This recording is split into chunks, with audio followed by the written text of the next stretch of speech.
দাদা ভালো আছেন আপনি? আরে নজরুল দাজে তা কি মনে করে?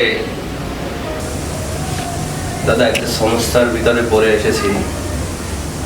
আমার ছেলেটা অসুস্থ, তো ডাক্তার বললো একটু আগে শেষ শেষ নিঃশ্বাস ত্যাগ করছে। 4 বছর বয়স। কি বলেন দাদা?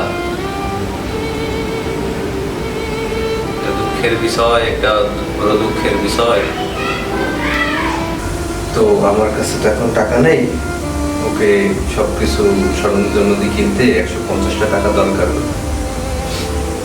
তো আসছিলাম, যদি 150টা টাকা দিয়ে সাহায্য করতেন।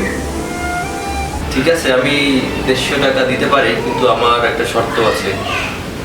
একজনের কাছে গিয়েছিলাম, আমার এক ভক্তর কাছে, তো ওই দাদাই 38 টাকা দিয়েছে। 38 টাকা দিয়ে তো কিছুই হবে না। আপনি যদি আমাকে একটা গান লিখে দিতেন। জি, হ্যাঁ দেওয়া যাবে। ঠিক আছে, আপনি একটা কলম আর একটা কাগজ নিয়ে আসুন। জি জি, কাগজ কলম এখনই নিয়ে আসতেছি। জি।